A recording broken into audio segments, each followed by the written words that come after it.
So many have come. There will never be another one quite like JoshCast.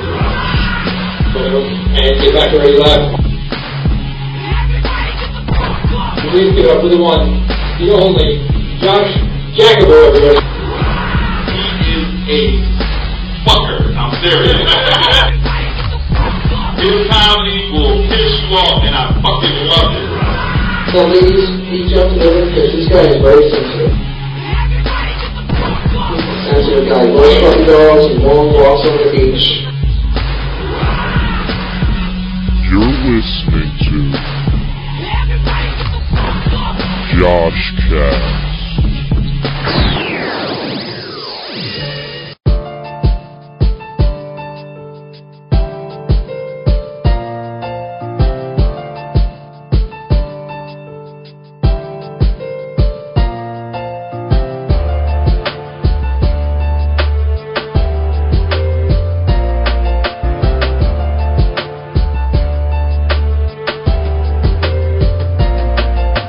Girl, you don't know what I say to you, but your fat friend won't let me talk to you. If I could just get next to you, I would tell you exactly what I wanna do. I wanna know, will you be mine? But I wish your fat friend would just fucking die and have a Twinkie hit her in the eye. I said, girl, will you be my Valentine? Fucking cock blocks make my anger charge up. Eat a nut and Twinkie, get your blood sugar up. Oops, wipes your lips, girl, looks like you got some cream. Huh, or is it cream? Maybe it's fucking protein. I don't mean to be mean, and I don't wanna hate. I don't mean discriminate against the overweight. I'm kinda out of shape when it comes to asking bitches out on a date. A cock block I fucking hate. Why you off in my face when I try to talk to your girlfriend? And I know you're just looking out for your friend. But why you gotta cock block me? Stop staring, I'm not a piece of salami. Get out my face, you fat pig. I'm gonna reach and pull up your fucking wig. You cock block, I swear I hate you. If you weren't so ugly, I'd fucking rape you. You don't know what to say to you, but your fat friend won't let me talk to you. If I could just get next to you, I would tell you exactly what I wanna do. I wanna know, will you be mine? But I wish your fat friend would just fucking die and have a Twinkie hit her in the eye. I'd say, girl, will you be my Valentine? No drama here, I don't wanna start up something. I just wanna do my thing without no interruptions. I just wanna talk to you one-on-one alone. If I'm making you smile, I'm taking your number home. I don't care if you reject me. I've been rejected so many times it doesn't even affect me. All I wanna do is get to know you. I followed you around the whole damn mall just to talk to you. Girl, all I wanna do is approach you without some cunt trying to coach you. Telling you who to be with. Some fatty with an oversized clit. She's mad she can't see her pubic hair. Got wood on her ass cause she broke a chair. So girl, would you be my Valentine? So I can hit her from the back and fucking crack that spine. You don't know what I wanna say to you, but your fat friend won't let me talk to you. If I could just get next to you, I would tell you exactly what I wanna do. I wanna know, will you be mine? But I wish your fat friend would just fucking die and have a Twinkie hit her in the eye. I said, girl, will you be my Valentine?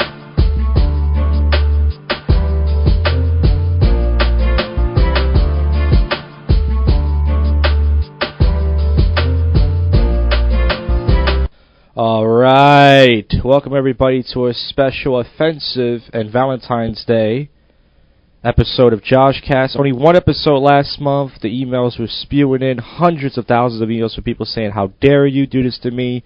My life is not complete without this show.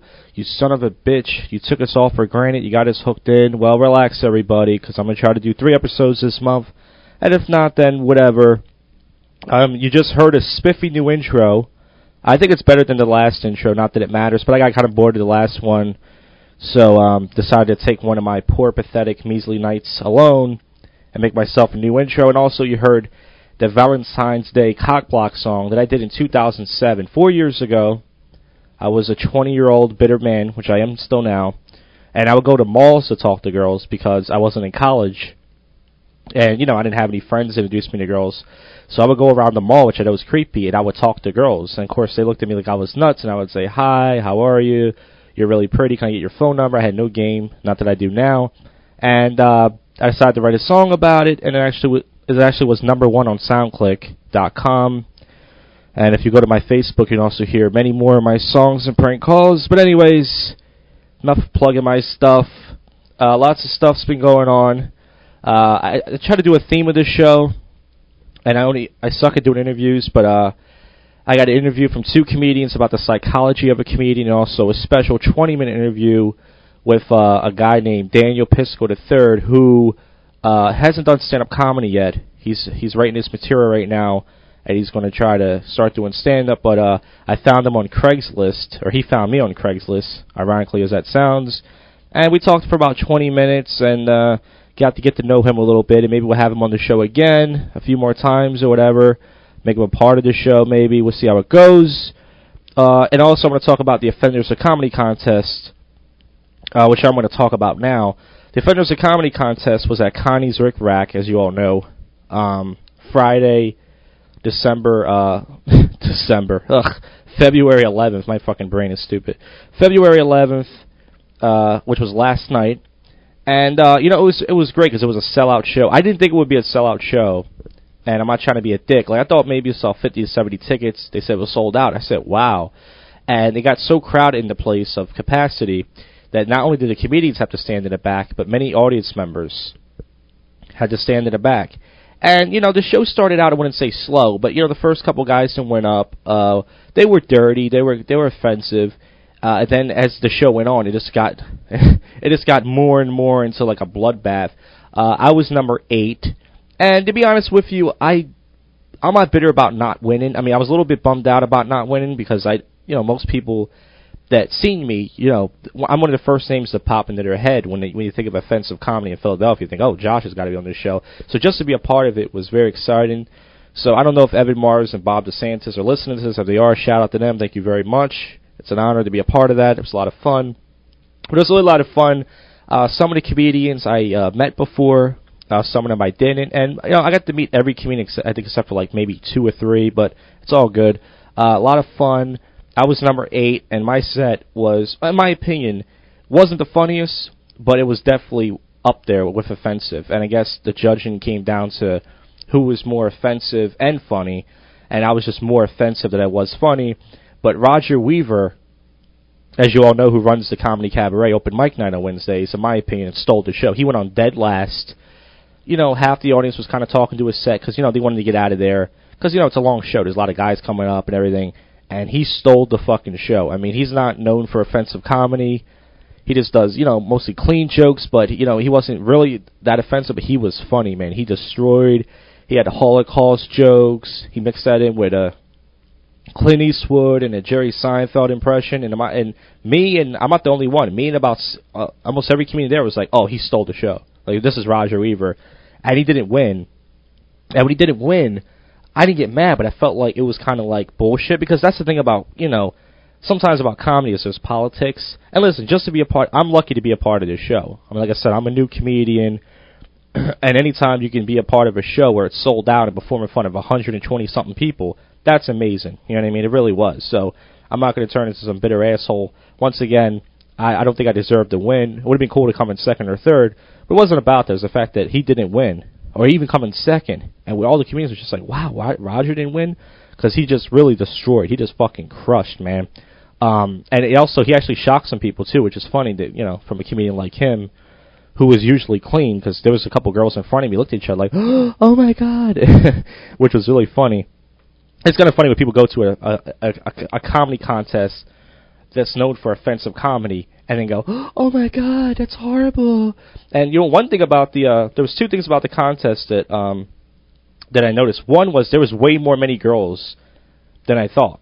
I was just like, wow, this is more girls than I thought. That was number 1. Number 2, the audience was like 80-90% white people. So I said to every comedian, I was like, it's about time white people just get together and just start doing stuff together. You know what I mean? It's not a Klan rally. We don't need our hoods. We don't need the burning crosses or anything. Let's just go out and support some dirty comedy. The crowd wasn't that bad. The crowd was nice. The people in the back were talking a lot. Some were comedians, some weren't. But, that's how it goes in the wonderful world of comedy. So, once again, shout out to Bob DeSantis and Evan Mars. They're going to be doing many other shows there. It was a success, which I'm happy for them. And listen, even if I don't get to be a part of those shows for whatever reason, it's fine. I mean, it was an honor to be a part of the first one. The fact that my name even came up, because there's so many comedians in Philadelphia, and they had a giant list of comedians that wanted to do it, and I didn't record my set. I should have recorded it, but I already did an offensive comedy episode last month or a month before that, so I don't need to really play anything for you. This podcast is so bad it is offensive. So yeah. So I got 2 interviews, quick interviews, only 4 minutes each, with 2 comedians. The first one is from Asian comedian Richard Chow, and the second one after that is from Eric Whitaker. And basically, I try to have a theme for the show. Every time I try to have a theme for the show, it just turns into a disaster. It just sucks because I'm a shitty interviewer. I'm a shitty interview host. I'm a shitty comedian. I'm a shitty brother. I'm a shitty son. I'm a shitty lover. I'm a shitty shitter when it comes to taking a shit. And I'm just shitty altogether. And I feel bad. So if any comedian is listening to this and you go, oh, God, it just wasn't funny or I didn't come off funny, it's not you, it's me. And really, I'm not saying that like we're breaking up. I mean, really, it's me. I suck. So I'm going to play the interview for you now. It's a 4-minute interview, and I try to get more into the psychology of why people do stand-up comedy. All right, Richard Chow here. Start writing your set. All right. So now the topic of this show is the psychology of a comedian.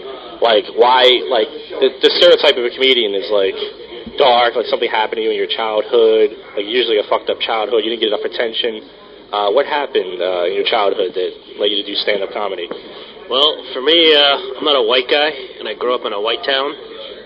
So it was a lot of just, funny things, or people would say things or stereotype that they didn't mean any harm, but it was just kind of funny to joke about. So I joke about with my friends, and they get a good laugh. So yeah, I'll try it on stage, and it's really the source of my comedy. It's a lot of Asian jokes and Asian. No, I think you're misunderstanding. Like, did something happen in your childhood that led you? They say that people that do stand-up comedy need lots of attention, or like they were beaten, or abandoned, or something like that. Like, are you the youngest child or only child? I'm a middle child, so that might be it. Sorry, I don't know if that's it. So, like, did you live like a really like private life or something like that, like a really boring, typical Asian life or anything like that that led you to do this? No, really, just a typical life. I just like making people laugh, joking around. So you don't really fit into the fucked up stereotype of the comedian. I probably am. I mean, do you think dark things? You ever think about killing people or anything like that? Only at work. No, I'm just kidding. So. That's so boring. You're just a normal fucking guy I'm talking to? Yeah, I know. All right, well, that ends that. Richard Chow. All right, the triumphant turn of Eric Whitaker. I want to. This topic is about like the psychology of a comedian. You know, like there's a stereotype like comedians live like they had like a dark childhood. Like either they were the only child and they didn't get enough attention, or like they were fucked up. Something happened. Did something happen to you in your childhood that led you to do stand-up comedy? When I was a kid, I was manic-depressive with social anxiety disorder, but it didn't really lead me to do stand-up comedy. I just kind of developed a mindset that everything's funny, and if you don't look at it as funny, then you're really not going to get through life very easily. Were you like an only child or the youngest child in your family? No, I was the middle. Just like this guy. But I heard a comedian say it's usually the youngest in the family, and I am the youngest. We used to do comedy. You're the middle. But did anything fucked up happen to you? Like, are you socially awkward in social situations? Do you fit into any stereotypes of a comedian that you're like socially awkward, or you're kept to yourself, or some sort of stereotype that fits into that. When I used to hang out with my friends when I was younger, I used to disappear until I drank a half a bottle of vodka, and then I would be drunk enough that I could go in and be the life of the party. But until then, I would sit around and not say a word because I am socially retarded. I just am. I don't really fit into any group when I get there until I get half loaded, and then I'm a lot of fun. I'm a normal guy. So are you one of those guys like you have to have at least a couple of beers to get on stage? Like, could you do comedy without like a beer at all? Yeah, I could, but I'm a lot tighter without a few brews in me. You know, I have that serial killer look when I don't have any beer, and you know, if I get enough in me, then I seem a little lighter. I have that look whether I drink or not. I just naturally. All right, well, thanks. No problem. Very good, very good. All right, so I'm going to get into the interview right now that I did with Daniel Pisco III. I recorded this over the phone. I haven't did a phone interview in a while because I live with my parents, and it's really hard to do. So I talked to him for 20 minutes and pretty much got to get to know him. We started ripping on stuff back and forth. And, you know, here it is, the interview with Daniel Pisco III. JoshCast live interview. All right, so I haven't did an interview on the phone for a while. I'm talking to Daniel Pisco III. Now I want to ask you about your name. Are you going to use that as like a stage name, like the Third? Like, and what is that about? Is that like your grandfather's name? Like, Yeah, I'm a legitimate third, actually. Surprisingly too, is that we've been able to reproduce for this long. But yeah, I'm legitimately the third because. Why even try to come up with a different name for your child? That's pointless. It's not how names work. Yeah, but see the thing is, that I hate what parents do is they give you the full name. Like my name is Joshua, and parents like my name's everyone's gonna call me Josh in my life. No one wants to call me Joshua unless they're goofing on me, and it's a really biblical name. And even my college professors don't want to call me Joshua. Like, can I call you Josh? So I'm like, why can't my parents just name me Josh? Like, you ever wish your name was just Dan? You know what? I tried going by Dan for a while, and my mother refuses to call me anything but Daniel. She has this vendetta. Yeah, well, I think all moms do that, because when my mom calls me down for dinner, she goes, Joshua! So I think it's a mother thing. Will she ever call you anything else? See, that's your tell. Well, sometimes she calls me Joshy, but, like, only, like, girls do that, but like, as a goof. They go Joshy or whatever. So, like... Oh, well, maybe they're just sweet on you. I wish. So, basically, I found you on Craigslist. Now, when I say I found you on Craigslist, it sounds gay, like I found you in the casual encounters ad, like we were cybering. Misconnections, yeah. Yeah, but it's not the case. I posted an ad saying I'm looking for more guests because I do interviews with comedians at the comedy club because, you know, comedians, you get there early, you got all this free time, figure why not bullshit around. So I decided... And they tend to be funny people. Yeah, well, you know, that's why I started recording the conversations, because I was like, well, sometimes the conversation is so good, I'm like, why not record this? You know, it's like, why, like, you know, there's some people out there that have really good conversations. I think they should just record them, because there's always some bored jackass like me out there going, I need something to listen to. You know, I listen to a lot of radio. You can't remember all that anyway. You can't remember all the nuances of a conversation. If you're lucky, you know, with the amount of drugs that today's used to, you probably get like 4 sentences out of a half-an-hour conversation. Right. Now, you said that you haven't done stand-up yet. You're in the process right now of putting your routine together, your material. But I wanted to ask you, what do you expect to get from this? Because you said something, I think, in the first email you wrote me about you think this might help you or in some way. How can this interview, I'm just curious, I'm glad to interview you, but how can this interview help you with your stand-up act? What do you think? Pretty much just build the portfolio at this point. Nobody knows me, and that's been really solid for the last 20-some years. I liked that. Yeah. Now, being in comedy, that's kind of hard. You need people to know you, so the more you do, the more you get your name out there. You know, as far as I see it, just can't hurt. Right. Well, I thought you meant, like, the support I understand, because first of all, I did my first open mic. I did at Helium. It was August 2009, and I met 2 people off Craigslist because I posted an ad. I was like, I'm looking for a writing workshop type group where we get together and go over material. And I met this 45-year-old woman who was a school teacher, and I met this guy who was like a cop. And we used to go inside Starbucks, and we would, you know, it really helped me out because I never read any of my jokes to anybody. It was like reading from my diary. and I couldn't look her in the eye because it was just really personal, and I was like, and she was timing me, and I talk really fast, as you can tell. And when I get nervous, I talk really fast. I talk like a 13-year-old white girl when I get nervous. So they supported me the first time I did comedy at Helium, and that was the only time I brought someone for me to do comedy. But it was enough for me to get on stage. So I get the support thing. What kind of material are you planning on doing? What kind of comedian do you want to be? As far as, like, first of all, just name some of your favorite professional comedians out there, and what kind of comedy do you want to see? Can you see yourself doing? You know, I don't honestly know that I could give you any real comedian besides George Carlin. He's the daddy of all real black comedy that exists today. One of my biggest inspirations. But I mean, yeah, you know, I draw my inspiration from everything when I try to write. You know, I could go, you know, with an Adam Sandler type joke, or you could flip into, you know, telling a really like ridiculous story like Dane Cook would or something. But it's about bringing it all together into your own style and mixing it with your own degree. And I'm still just kind of trying to get that down. It's pretty hard to master. Yeah. You said George Carlin in black comedy. Are you sure you're not talking about Richard Pryor in black comedy?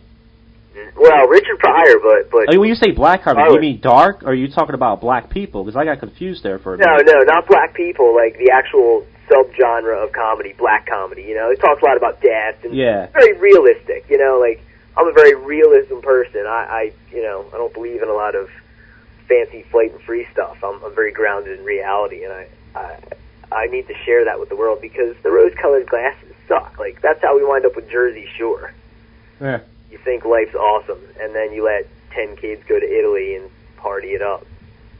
Yeah, well, I heard that show makes Italians look bad, but my motto is Italians always make themselves look bad. I will personally apologize for being Italian because of them. Yeah. I'm only 25%, but it is a very shameful 25% since that show has been on. And I survived, you know, growing up Gotti, so, yeah. Okay. Basically what I would ask you is, I think I just forgot, the episode you're going to be featured in is pretty much, I try to have a theme for each episode. I do prank phone calls and songs, and I mix them all in, and, you know, bits of my stand-up. But the episode you're going to be featured in is like the psychology of the comedian, because comedians have the stereotype of living this dark life. Either, you know, they're depressed, or they didn't get enough attention as a kid, they were picked on, they're socially awkward, they never really had this great life or something like that. So do you think you fit into that stereotype at all? Like, how was your childhood, and does it pertain to the stereotype of a stand-up comedian at all? Oh, yeah. I mean, I definitely got my ass kicked a lot when I was a kid. I was a really bad nerd. And by bad, I mean really good at being a nerd, which was bad to all the other kids. I was horrible. I was so good at being a nerd that I actually taught computer class to my other, like, to first graders when I was in 5th grade. Like, yeah. So that had to change. And the only way you learn to live through that is laugh. And yeah. Start laughing so much you don't understand why anybody else isn't laughing. And then you get this desire to convey what you see to them. Right. Now, you have one of those big earrings, you know, those big giant holes in one of your ears? Not huge. Where I'm at, they'll still grow back down if I decide to do so. Yeah, but for some reason, this is just me, whenever I see a guy with that, I always think he's gay. And I'm not saying you're gay, but I always think that, like, when I see that, like it's like, because you're a skinny guy, and, you know, the stereotype of gay guys is they're really bony, or they're, you know, really fit, and you're a skinny guy. So the fact you have that thing in your, like, if I passed by you in the street, I wouldn't, you know, say anything, like, homophobic about it, like, oh, that guy's a fag, but I would think, oh, it's just a gay fella walking down the street with his... Nothing wrong with looking good, but to be fair, I am second-generation gay. My dad is actually gay. Really? True story. Are you gay? No, I'm not. Oh, okay. I tend to favor boobs myself, but... Yeah, what gay guys do, too, that's the weird thing. Like, gay guys have it easy because they don't crave tits the way we do, and they get to feel tits. And it's not creepy. But when I go around the park and just start touching nipples, I get arrested. Exactly. I mean, like, I screamed out the other day, I got Bieber fever, and, you know, the cops pulled up. Yeah, but, you know, that's a legitimate fever at this point. His hair, you can't deny it. No, you can't. Yeah, and by the way, he's with some 18... There's no controversy. He's only 2 years older than that Selena Gomez chick, and it's like, why should he fuck an 18-year-old? Like, first of all, he's 16. They expect him to fuck some 15-year-old underage girl? Why shouldn't he, with his success and his money and his fame, have sex? If I was him, I would beg like a 38-year-old just to fuck the world up the ass. You know what I mean? Like, why... Well, then he's just Ashton Kutcher. Yeah, well, that's true, too. Well, Ashton Kutcher actually would fuck a 55-year-old, probably. Because, like, Demi Moore looks great for her age, but I said to myself, listen, he's this underwear model type of looking guy, and... He totally doesn't need the money, you know? Like, I'm very confused by that. Yeah, but it's like, she looks great for her age, but I think, what happens when she really starts falling apart? The wrinkles and all that shit? Like, is he really going to stay? I can't imagine a guy... The bigger question is, does he support her kids after she's gone? Nah, I don't know. I mean, I imagine... That's a man-up job right there. Yeah. Basically, I was going to ask you, do you take public transportation to school or work or anything? No, I'm a proud car owner. See, the thing is, I'm one of the few people who have to take the bus and train. It's for everywhere, because I don't have a car to do comedy. And the other day I'm going to Comedy Cabaret. It's a place in Northeast. It's in the back of a hotel. It's a shithole as an open mic, but it's real fair. Like, they put you on, and they give you 5 minutes, and you know, sign up. Very cool. Yeah, that's why it's cool. So I'm on the bus, and there's this black guy on the bus. He's like, I don't know, 50s, in his 40s or 50s. He has like no teeth in his mouth, and I have my headphones on, and he's talking to these young kids, and he's goofing around. He doesn't even know them. He's like, oh, I'm going to teach you kids how to pimp, and basically every time a girl got off the bus, he would say, hey, can I holler at you? Now the girls are laughing at him, but he doesn't realize that because he's just delusional. So I'm ignoring him. So he starts goofing on me like the whole, 5 or 10 minutes. He starts fucking with me. He's like, oh, don't be like a motherfucker right here. You see this motherfucker right here? Don't look like him. No woman wants to like a guy that looks like that. And I'm saying to myself, listen, this guy, he looks like a drunk crackhead. He's like no teeth in his mouth. Really weird looking. He doesn't realize people are laughing at him. And I'm like, I'm far way more good looking than this guy. So the fact that I'm not giving this guy attention, he starts digging deep. He's like, this guy over here probably suck dick. He's like, I don't suck dick. All right, this guy right here, he sucks dick. You can tell by looking at him. I ain't gonna be like this dude. People who suck the dick. I mean, actually, he has a lot of gum space in his mouth. I know for a fact he's had to suck a dick. Oh yeah, I mean, especially for drugs. It's nothing else. Yeah, exactly. You really have to evaluate your life if you're taking something seriously from a guy who's riding a bus with no front teeth. Yeah, exactly. And the toxic statement down a notch or two. Oh, dude, the train's even worse. He would be the guy on the train that just harasses everybody. Yeah, the L's got some monsters on it. Oh, I take the... that's why I don't go down to Center City that much to do comedy. I go to Helium, but the open mics down there, if they don't know you, they kind of put you on late, 12, 1 o'clock in the morning. And I live in Northeast, so I don't go down there because it just fucking there's 14-year-old kids, and they're doing bench presses on the bars, and they wait for they jump people, they wait for a woman to put their head down, they punch them in the face and steal their cell phone, which I've seen. It's fucking awful. But anyway, this guy, he's mad because I'm not giving him any of my attention. He's just sitting there going, oh, this guy, he wish he could be a pimp like a nigga like me. This motherfucker. And I'm like, this is Black History Month. Come on. So eventually I ignore him, and he's getting to the point where he's getting off his stop. So he just puts his hands on my knee. He goes, hey. So first of all, he goes, no woman wants me. And then his second point, he goes, he looks like he got dumped. He's in love with a woman right now, and she don't want him. He goes, listen, don't get mad at me because she don't want you. Don't get mad at me because she don't love you. So he's getting off his stop, and he touches my knee, and he goes, don't get mad because she don't love you. And I looked at him and said, man, you touch me one more fucking time. And he goes, oh, see, now he said something, see? And he just gets off the bus. He has this big box. And the whole time I'm just thinking, what a fucking loser. And the dudes, these Spanish kids, they were laughing at me, but they were laughing more at him. But they're just laughing. I'm just uncomfortable. I got my headphones on. I'm like, what the fuck? I need a fucking car so bad. I can't deal with this shit anymore. I'm going to get fucking stabbed or something just to take a bus ride. I mean, clearly this fellow seems like an established member of society here. I mean, let's put two and two together. He's riding the bus to nowhere. He's picking on random kids, and then he decides he's going to pimp just whoever's on there. I'm not, a big streetwalker, but I'm pretty sure any respectable pimp at least has a Cadillac in one of 5 shades of purple. Yeah, that's true. You never see a pimp get off a bus and go, I'm going to do some pimping. And for a guy who doesn't suck dick, I don't know why he touches your knee. Right. That's right by your dick. That seems like he's going for it right there. Dude, he actually patted me a few times, on the leg. He's like, hey, don't get mad because she don't love you, all right? Don't take it out on me. And the thing is, sometimes I feel like ignoring people is the best medicine. I could easily took my headphone off and said, listen, man, leave me the fuck alone. He wanted to get a rise out of me, so I left my headphones on. I'm just, like, looking for my stop. And the guy just, I can tell, but just by looking at him, you know, he just wants attention. He's some fucking middle-aged loser, and he has to talk to girls on a bus, you know. And then he was actually... things are going very right for him. And he took out his cell phone at one point and started showing the people on the bus his girl. He goes, this is what my girl. He wish he could have a girl like this. I'm like, I can download a picture of a hot chick off the internet, too, and put it on my phone and say, hey, look who I'm fucking. Well, that's the difference, is you have a phone that gets the internet. He had to put those pictures on there the hard way. Keeping dicks. The bootleg way. So what kind of club, when you finally get your material ready, when you feel like you got a good 10 minutes or 5 minutes or whatever, what kind of clubs are you interested in hitting up? Obviously, Helium's a good choice. They usually put you on first time, but sometimes they don't. But usually they put you on first time. So what other, have you heard about any open mics? Or Helium's good. There's a comedy cabaret around here up in the Marlton, Jersey area. Laugh Factory in Philly's pretty good. I heard a lot of people sort of point me that way. Plus, I have my mom lives up in the Northeast, so you know I can always get bombed and then just crash there. Yeah. So I'm not really too familiar with a lot of the places there. I've only been to a couple in passing.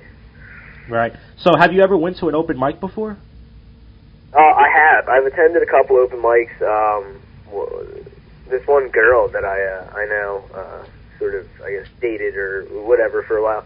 Her dad does stand up, and he's I believe pretty good. He was pretty funny when we checked him out, and you know, there were a couple of people there, and it was at the cabaret out in Marlton. It was unfortunate because the room holds like 10 people, and 5 of those were the comedians. Yeah, well, that's all. I was shitstorm for, you know, like a dead night. I felt really bad, you know. I'm like laughing it up, trying to, like, you know, of course, all of their acts involved question and answer or, you know, some sort of audience response, and just, you know, out of the 10 people in the audience, nobody's giving them anything. So I felt bad. I kind of, you know, not to throw them a bone, but yeah. I didn't want to be the heckler guy, and you walk that line, because you know as a comedian, they're having a rough time up there when nobody talks, and nobody gives them what they need to continue the story. But, you know, you don't want to be like the heckler guy and have some dude pull a Kramer on you. Yeah, that's my dream. I'm actually doing a contest tomorrow. It's called the Offenders of Comedy Contest, and I have actually said the word nigger. I never called anybody a nigger, but I have said nigger in my act before, and at the place I go to, Comedy Cabaret, you know, I was just one of the new guys, and nobody knew who I was, and I went up there, and I dropped the N-bomb, and it just woke everybody up. It was like a tongue in the ass. Everyone just woke up like, what? Who's that? You know, and there was all white people in the room, so good. Oh, yeah. I didn't get you jumped. Probably remember it from when you could use that word legally. Yeah, but you know, it's good to go to mics because you learn stuff. Like, I noticed that, too, about the question thing, and I go, it's not that important. Like, only once in a while I ask the audience a question, like, hey, you guys seen this? I think it's just best just to get to the joke, especially in the open mic thing. You know, just do the fucking joke. Like, anybody here see the Justin Bieber 3? It's like, just do the joke. You know what I mean? Because you only get, and the Helium especially, because they only give you 3 minutes over there, and they put the light on it too. So if you waste time asking questions like, how's everybody doing today? You guys have a good weekend? It's like your time's already up. Yeah, that's pretty ridiculous. I mean, it was unfortunate, and seeing the crowd, they really should have switched something up, but there was just too much interaction required. And you know, a couple of them were established comedians, you know, they'd been on, like, you know, Comedy Central Presents and things like that. But yeah, they were clearly just used to a larger crowd, and were taken by surprise, I guess. So, you're writing material right now. How's it going, number one? And number two, how are you going to be clean, dirty? Because George Carlin wasn't filthy, but, you know, he had his edge. Are you going to be edgy? What kind of... I would say it's going to be pretty edgy. If George Carlin, Richard Pryor, and Bob Saget had a horrible, horrible bastard semen love child that they just mixed up, it would probably come out something like what I'm writing now. That's good. You know, get used to this. When you're doing these comedy, I can't give much advice, but the thing is, people are going to tell you to keep it clean. Now, here's the thing. When I go to a place like Helium, when they hear, oh, you can get work here, and blah, blah, blah, and it's a really great place, then I do my best, 3 clean minutes. And it's still dirty jokes, but they don't have any curse words in them or anything. It's just stuff that makes you think about stuff and go, ugh. But when I go to a place like Cabaret, which is, like I said, a shithole, I mean, I love the place, but it's a dump, and there's hardly no audience members there. Agreed. Yeah. I go nuts. Like, I really do. Like, I do my raunchiest shit there. I've said stuff there that people just, I can tell just never, people just, like, walked out or just, said to me, I can't believe you said that. You got balls. So it's just like, when you go somewhere like Helium where you feel like, oh, I might get work from this place, it's just like going to New York. If you go to New York, like a place like Gotham, you do your best 5-10 clean minutes, but if you go to some shithole in a basement where nobody gives a fuck, it's like, just go fucking nuts. Just say whatever you want. Get nasty. Who cares? It's a fucking dump. Obviously, you look at the place and it's a dump. People aren't going to be surprised if you're talking about your dick. Like, oh my God, this kid's talking about his dick in some shitty bar. I can't. We're leaving. Come on, honey. Yeah, I've been hearing a lot of people. I know people that have taken classes and are in more of a communications field, let's say, of writing for comedy shows and things. But they keep telling me, keep it clean, and my brain does not work copacetically with keeping it clean. People aren't clean. The world is not clean. You can't just tidy up your jokes and hope that they have the same impact. I just I don't feel for compromise. So as bad as it gets, as many boos as there'll be, I will not change. Well, I mean, it's not booze. It's just I'm just saying, get used to hearing it, because eventually one guy's going to pull you aside and go, I think you're funny, man, but I just wish you were a little bit more clean. And like, what the weird thing is? I did a brutal joke when I say the word kike in it. I only did it like a few times. I did it once last year, about 6 months into comedy. And this comedian who gets work, road comic, pulls me aside and goes, now I wish you were more clean, but you were really good tonight. In my head, I was like, I did that joke just to humiliate the audience, and they liked it. He's like, I'm going to try to get you some work. And it was weird. I was like, I'm not supposed to be getting work from this shit. I was really filthy. Wow, yeah. Kike is always a good word. You could fly a kite. You could do many things with it. Yeah, true. Hitler's favorite word.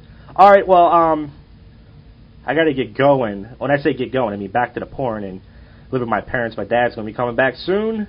So Daniel Pisco, the third, Pisko. I don't think we only have like 6 or 7 listeners, so I don't think they're going to add you. But, it's really easy to meet people, because you meet people at these open mics, and then you go, you add them on Facebook, and then, you see them at the events and everything. Oh, that's the guy I met last night. You just add them. So when you get into it, you start meeting people. Thanks for doing the show, man. Hey, if you've heard of the Colbert bump, I'm offering the Pisco bump right now. You're going to go from 6 to 12. Yeah. All right, well, that's cool. I mean, I don't mind having you as a co-host. I don't have anybody on this fucking shit show. So anyway, it's jakcomedy.blogspot.com. I'm going to post it on your wall when the episode's done.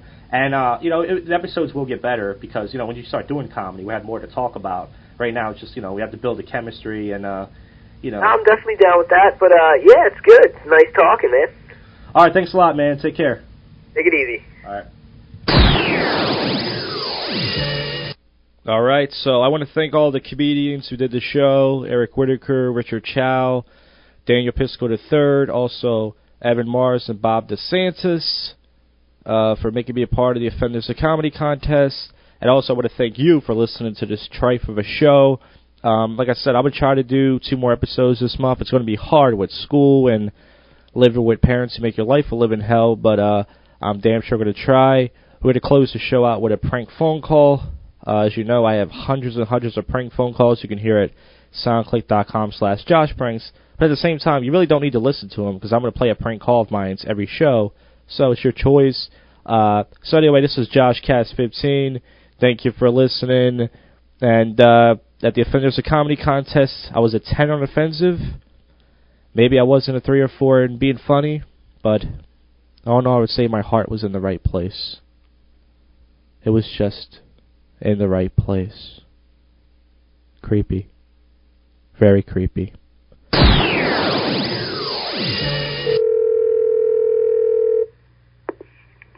Hello? Yes. Can I speak to Francis, please? Speaking. Hi, Francis. How you doing? Yeah, good. My name is Mark Timothy.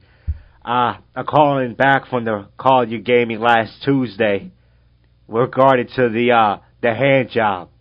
The what? You gave me a call last Tuesday. Concerning? A hand job. I don't have the slightest idea what you're talking about. Well, your name's Francis Sorrento or something like that, right? I don't know how to pronounce your last name. Sorrentino. Yeah, and someone gave me, well, I don't know if it was you or maybe someone's playing a joke, but, they gave me the number and the name. last Tuesday, told you to call you back as soon as possible for regarding to a hand job. Still don't know what you're talking about. A hand job. Yeah, I know what a hand job is. Yeah, but why would you call for that? No. So obviously someone's playing a joke. Yeah, it sounds that way. Why? I don't know. Someone just... I had a voicemail, on my answer machine, because we weren't open last Tuesday. And the person said the name and the number, and then he said they needed the hand job really bad. And I don't understand. Well, neither do I. It's kind of weird. And you know what's even weirder? Me and you having a conversation about a hand job. Uh-huh. That's even weirder. Yeah, and if you stay on the line long enough, the police will have your number. What? If you stay on the line long enough, the police will have your number. The police aren't just going to tap magically through your phone. No, but I've been getting a lot of strange calls, so... Have you been getting a lot of strange calls? Yeah. Well, what have they been doing? Nothing, just yakking. Yeah, what are they yakking about? I want to know. Hey, you're not the only asshole in the world. Why am I an asshole? You don't want to leave me voicemails about a hand job. No, I didn't, and if you can prove that, go ahead. I don't have the tape right now. Uh-huh. But why the hell would someone leave me your number? What do you think? I just called random people in the phone book asking about hand jobs? Yeah. No, I don't. Mm-hmm. That is really ridiculous. Well, I mean, you're not well, so why else would you be calling? I'm not well. Yeah. What are you talking about? Look, do you want the hand job or not? How much you going to pay me for it? No, you pay us. Oh, no, don't work that way. Yeah, it does. When I deal with assholes, they pay me. Why do you have to keep referring me as an asshole, sir? Yeah, and what else are you? Well, I'm a really kind person. We just run a business here. Yeah. Well, you're a really dirty guy. You just trying to call me an asshole ain't gonna make you feel better and, make stuff like that. Go ahead, keep talking. Why? The police gonna trace my number? Huh? Do you actually think... Your number's easy. I'll just dial *69. No, my number's automatically blocked. Not once the telephone company is aware of what's going on. No, they're not, because people call it on me all the time. Uh-huh. Oh, so you do call all the time? No, I mean, some people threaten me. Some people, this happens sometimes. This happens sometimes, and when I tell people that about a hand job or a BJ, they threaten to call the cops on me all the time. But there's nothing the phone company can really do about that, because it's just a big misunderstanding, sir. Oh, yeah? Yeah, it is. Yeah, well, I guess you're the one who's misunderstanding it. I'm not misunderstanding anything. Someone left me a voicemail with a name and a number. I called, they referring to a hand job, and I don't understand. And now you call me an a-hole and all different types of names. Yeah, my wife's getting tired, so I guess I'll have to let you go. If you got a wife, what do you need us for a hand job for? Oh, I don't know. You might be willing to pay enough. Shit, what is she, a stroke victim? Huh? What is she, a stroke victim? What's wrong with her? I'm asking for trouble, boy. Boy? Yeah, boy. Well, I'm not trying to disrespect... Why are you a girl instead? You poor little thing. You need a boy to take care of you. Well, I'm not trying to disrespect your wife, sir. I'm just saying. Yeah. How's next Sunday sound? You got the money, I got the time. No, you're paying, sir. Oh, no, I'm not. Yes, you are. No, I'm not. You can't get pleasure and pay for it. Huh? You can't get pleasure and pay for it. What makes you think anybody having an affair with you would be pleasure? No, not with me. My clients. I'm just the guy that does the calls. I didn't say nothing about me giving a hand job. Couldn't even keep my dog happy. Why would I want to jerk you? Why would I want to jerk your dog off? I'm not your family. You have just listened to the world's most awful podcast show, Josh